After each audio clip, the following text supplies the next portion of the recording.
Hello and welcome to Growth Strategy. Today we have Lori Crooks. She is a cybersecurity expert and compliance strategist who spent nearly 2 decades protecting organizations from the threats that most leaders don't even look for. Lori is the founder and CEO of Cadra, a security assessment firm helping companies navigate the very real and a very costly world of information security. But today she is bringing it even closer to home. We're going to be talking about everyday scams, AI powered threats, and why regular people are at more risk than ever. So, when you are building, this is something to really take into account because she's going to give you a lot of great tips. So, whether you're a founder, a marketer, building something, or you just, you have a phone and an inbox, then this one is for you because it is very important for everyone to hear. So, welcome to Growth Strategy, Lori.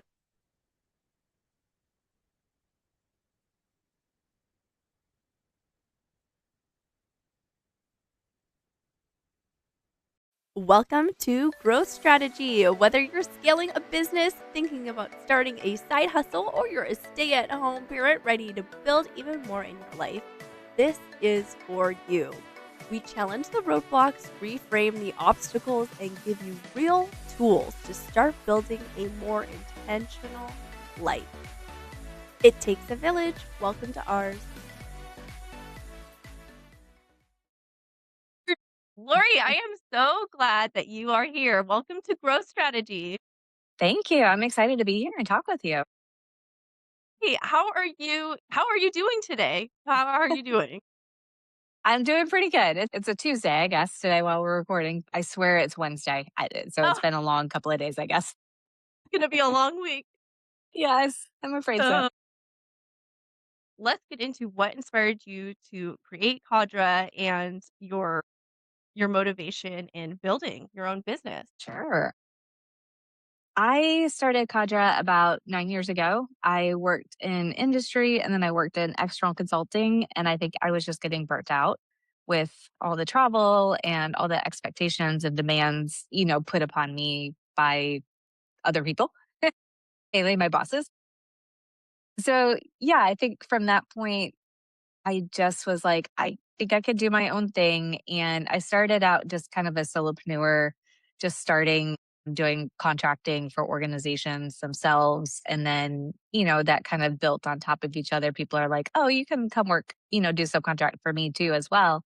And so I did. And so I started having multiple customers. And it was at that point that I was like, cool, I think I could do this. I think I can actually have multiple clients at a time. And so I started growing from there little by little, and it's been a whirlwind.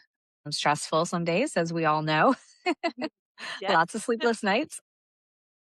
And then let's get some more context about like your what you studied, what you studied, your what positions you started out in that led Mhm. you to starting a business, like your Yes. yeah, your career just so we can see how it's developed and had some evolution throughout the years. Yeah, it's definitely been an evolution.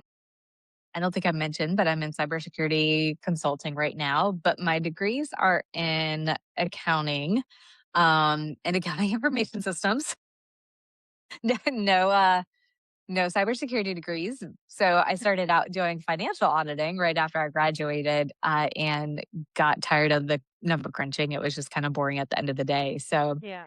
they were hiring upstairs at the government to do IT auditing. And I was like, it's worth a shot. And, how hard can it be? And they took a chance on me. And I'm very thankful to the woman who hired me to this day because she's the one and reason why I'm here is because she took a chance on me, said, yeah, you can learn this. Let's do it.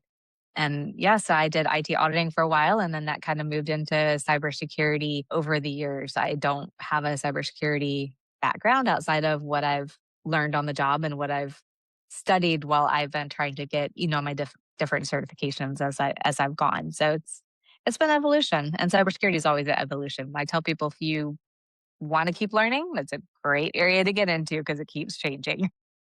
I feel like you've probably been very busy the last few years then. So, let's talk about that. Let's talk about, what are you seeing right now? What is something that most people should be very aware of that they're probably not? Yeah. We work with a lot of small to medium sized businesses. So, from that standpoint, there are always attackers out there, no matter how big or small you are. And so, you want to make sure that you're protecting your data, whether that's encrypting your files, using proper access controls, those types of things.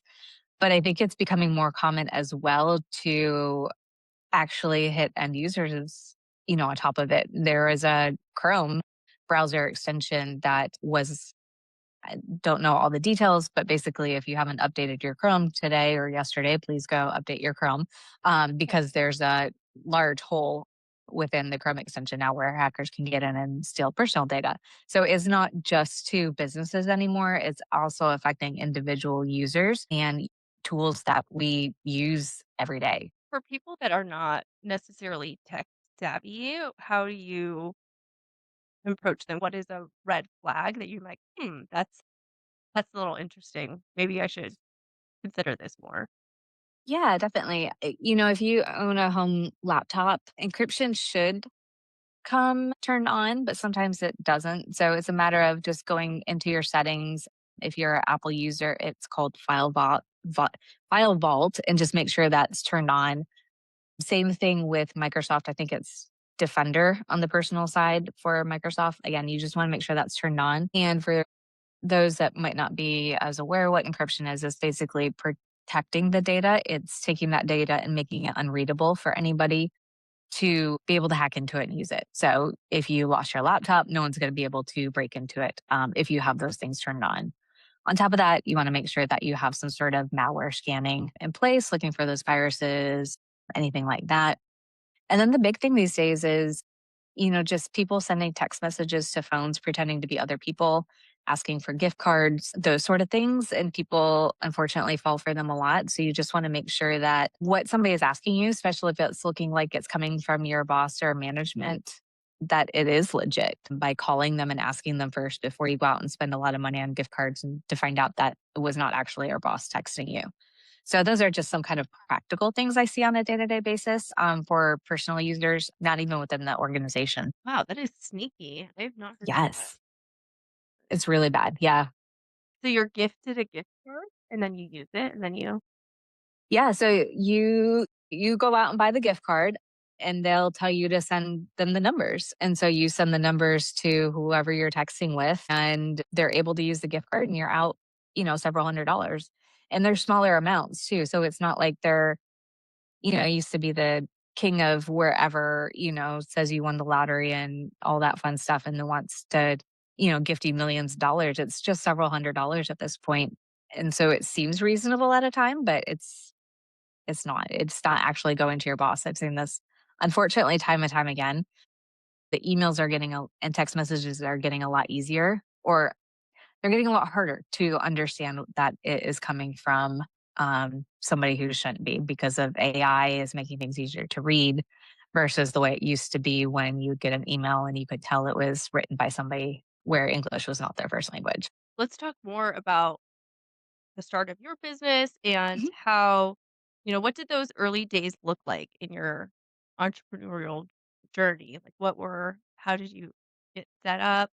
What was your first thing to tackle? And then how did you, I guess, get leads in the beginning? In the beginning was a little bit, I kind of lucked into it, I'll be honest, because I was able to kind of start right out from my external consulting job into a subcontract role for a DoD contractor. And then from there, I just followed my boss as a contractor to another organization. So the first couple years were a little bit, easy for me, but after that, it was, especially over the last couple of years, it was like, okay, now I actually need to find my own clients and do this thing. So it's been a challenge finding my own clients. I still do a lot of subcontract work, but we spend a lot of time on LinkedIn outreach, writing blog posts, SEO of the website, trying to promote that. And a lot of our stuff we found actually comes through referrals, partner referrals, because at the end of the day, if people know that you do good work and you provide the customer with a lot of value, then they're going to refer, you time and time again. So that's where a lot of our clients have actually come from is through those referrals. But again, it takes a lot of work, to get there. I've attended a lot of conferences, attended a lot of meetings, and that's the only way to kind of make those connections. I would say these days, at least from what I found, it goes back to kind of that personal time and who you know. At the end of the day, it's all who you know. Yeah, I've been noticing a shift with that too, especially with some of my marketing clients that they're just taking we were doing a lot of LinkedIn outreach, but I feel like it's slowly drifting away, but you're right with Mhm. the in-person, like, a lot of people are moving, you know, post-COVID, and people are trying to now get away from being in front of their screens and networking and trying to get out there in person a lot more, which I think is great. Is there is Agreed. there what sort of, like, networking events are you doing conferences? Are you in any groups or Yeah, a little bit of both. I'll be honest. I do some of the cybersecurity conferences. I know they sound as boring as that can be, but always you meet find a lot of fun? people. Yeah. Yes, I know it's a good group. In cybersecurity, I feel like everyone's kind of like, especially in the audit and assessment side, everyone's kind of intermingled. But yeah, so we do the conferences, and then I am part of some business groups as well, where I network with other CEOs, and so it's just great a learning experience as well. At the end of the day, it might not come anything from a client standpoint or partner standpoint, but I'm learning how to run my business better, more efficiently, and how to keep more money in my pocket at the end of the day, just kind of talking with other people. It's been great. And they go cool places too. Like I was just in Puerto Rico with them. So it's always fun Fun. to get See, away from the cybersecurity computer. is Yeah, fun. it can be. I'm gonna be Puerto Rico. Yeah, come on. Okay.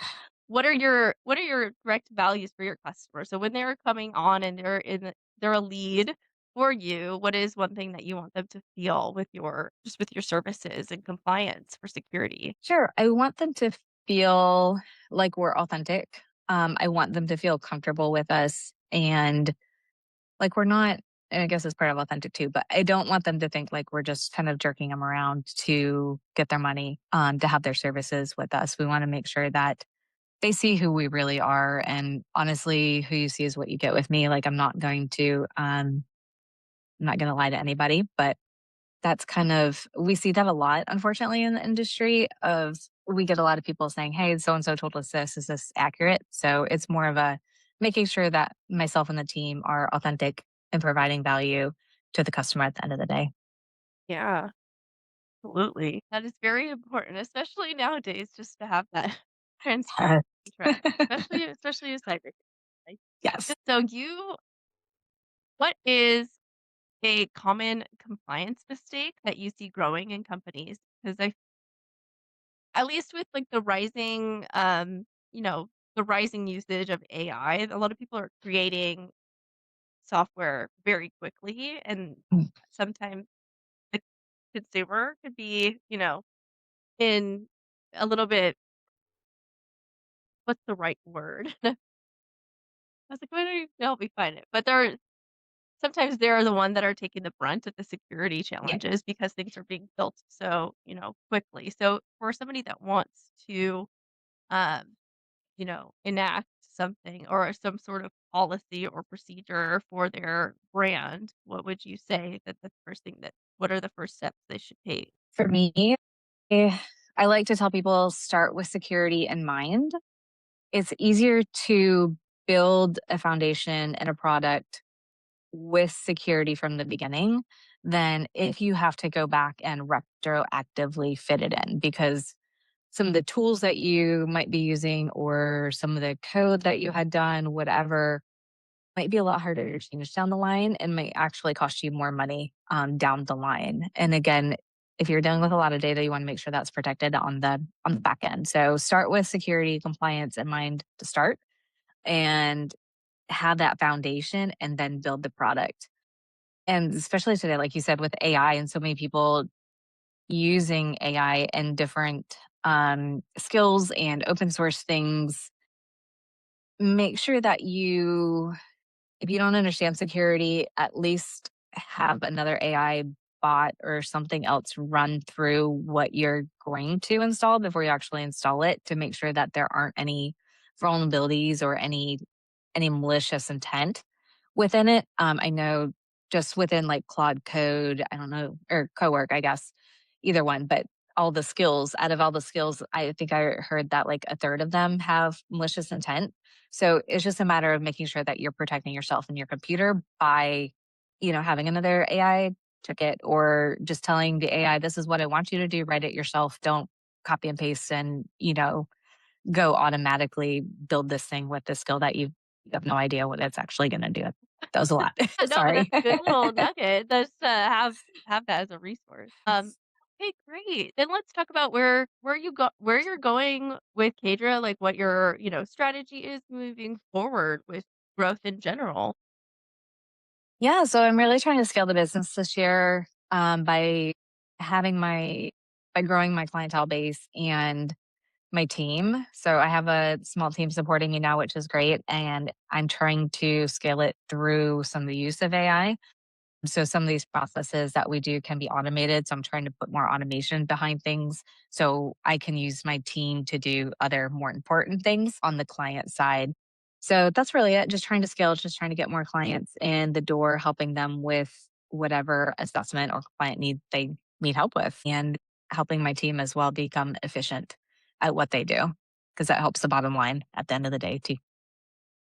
And for yes, I think that's so helpful to that's great that you have a team now to support you and you're getting even more out there. Is there for someone that's not, I guess, very familiar with how they would be supported in the day to day, with these services, what would you tell them that partnership looks like? Yeah, we really try to be a part of the team. If people don't have security or compliance and aren't really sure where to start, we can always help with a starting point. We do offer some fractional services where we can be basically your virtual security officer, compliance officer at the end of the day, but we embed ourselves in the team.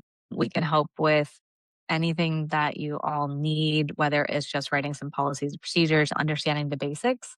Again, you need those foundations, especially if you're new to it, of having an information security policy and then maybe having somebody look through what you have in place and offering some recommendations for remediation and make sure some of those big gaps are closed, like we kind of talked about at the beginning of the call, making sure access controls are proper, people have the proper access to the data, and not too much access, because that's, again, where issues are caused. Yes, I love it so much. Okay, thank you so much, Lori. And then how can people get connected to you? Where can they find you? Sure.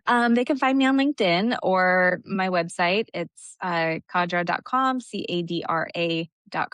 I mentioned on LinkedIn, but you can always feel free to shoot me an email too. It's my first name dot last name at cadra.com. Thank you so much, Lori. I appreciate Yeah, thanks for having me, Alyssa. I it. appreciate Yeah. it. Get more strategy at growyourstrategy.co. Lori, thank you so much for pulling back the curtain on IT security, the compliance side, the consumer side, and everything AI is changing. And honestly, I'm checking my my inbox a little differently. I'm gonna have a few conversations with my parents after this. Make sure everyone's a little bit safer and more cautious when they're getting some messages. So connect with Lori and learn more about Cadra and see what they can do. I'm going to put all of her information into my show notes. She is also very active on LinkedIn, so please go find her. Lori Crooks, LoriCrooks. And as always, what is your next strategic move? Go build something.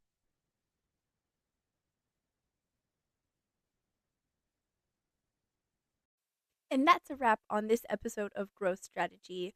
But before you go, I just wanted to say that I am so glad that you are here. This community is built on real people doing real things, and that includes you. So if something from today's episode hit home, save it, share it, or pass it along because it really does take a village. And if you're ready to grow even more, sign up for some more resources over at growyourstrategy.co. Follow us on social media at Grow Your Strategy, and we can keep cheering you on. Until next time, keep growing. Bye, friend.